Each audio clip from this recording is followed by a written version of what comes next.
Okay, so I'm going to start this second video by saying there's another shift that has occurred. In the last 6, 7 years, people have returned to their roots in the sense of herbalism has become more popular. Sound therapy has become more popular. Chakras and balancing of chakras have become more popular. Now, I've been doing all this stuff for decades, right? Most of you have been in church and you've seen sound therapy. Most of you have been in church and they would play the music so you can shake the devil off to eliminate those spiritual attachments. It was not considered witchcraft because you were in church. Now people are seeing that that stuff can take place outside of church, which it has always been able to. They are seeing that herbalism has healing properties, and a lot of the pharmaceuticals are based off of herbs and plants and things of that nature. They're looking into the disparity of care with ethnic groups versus non-ethnic groups, right? So let me tell you, 20 years ago when I was going to the flea markets and the psychic fairs, because I used to go to those fairs as well to sell my products, and I would have to do two different things. So let's take my candles for instance, because candles are coming back in and aromatherapy is in, and I have two candles. And I'm using these two candles because both of these are rosemary candles. Rosemary is a herb that's used for protection, blessings, a bunch of different things. So this one is a candle where you can actually see the rosemary there. And so when I would, and this is vanilla, so it smells like good.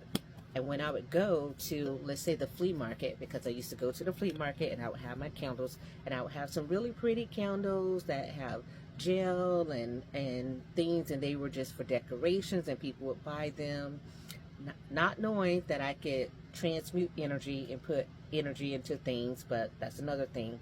And then I would have a candle like this. There's no herbs there, but it is a rosemary piece, because it is also rosemary oil in this to achieve the same effect. But if I am at an event where, and this was 20 years ago, when I would be at an event, and it would be an event to where the selling of something like what my candles are now would be considered witchcraft and demonized, and I would not be able to sell it. I grew up in the Bible Belt, right? And I knew people would not be able to understand that. But when I traveled the circuits of the metaphysical realm, there were people who understood it and I could sell it. So I would have to present it in a different way. This is in essence the same thing that our enslaved ancestors had to do. Okay, looks like I'm not going to be able to make all the videos because I got a lot of things going on. So I'm going to just sum up what I'm saying with this second part about the beliefs and the shift and what people, the understanding has occurred. So now some things that were taboo are not so taboo. And in essence, this is also giving strength to the ancestors who were waiting in all this time and sending messages and trying to get people to wake up. And now that this awakening has occurred, there's more things that they are going to be doing, more spiritual fights in the spiritual warfare realm of things that you will see happening. And is this something that is bad? No. But is it all good? No, it isn't. Because there's still a huge group of people out there who have not gone through a spiritual awakening. And do understand that there's many who won't, right? So they don't even recognize the spiritual warfare for what it is. And they literally only see the superficial. And that's the other thing that you have to be aware of. And so me, in my practice, I do not force things on people. I only give this information out when there are people who want the information. In my lineage, all of the information is passed down generation to generation. I am the one with this information in my generation. Right now, if I were to leave today or tomorrow, this information will be lost outside of the journals that I have. And I have people who have requested for me to write a book. I wanted to do what was done for me, which was to teach just like I was taught. This generation that came behind me, it just wasn't ready for that.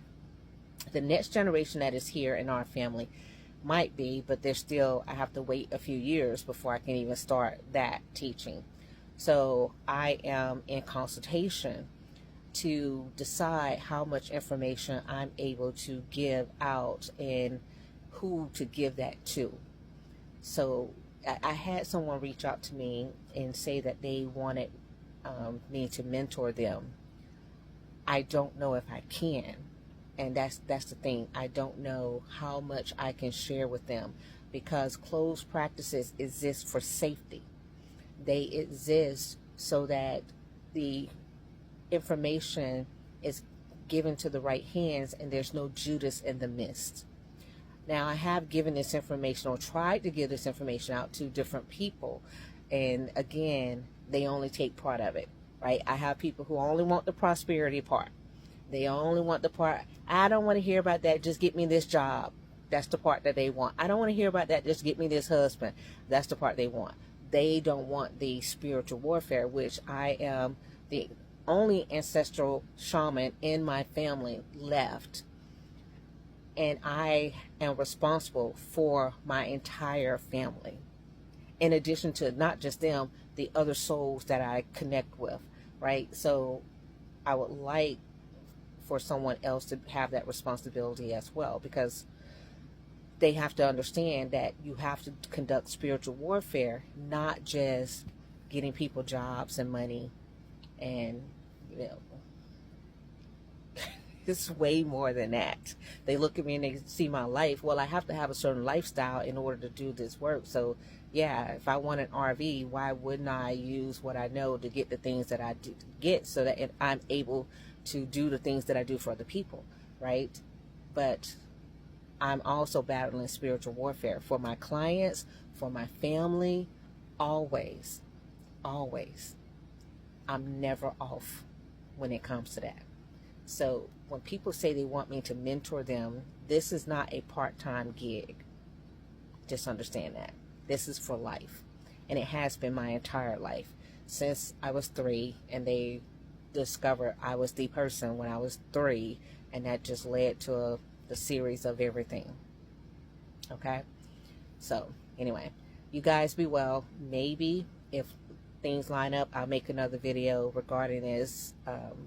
But I got other things to do now. I gotta go.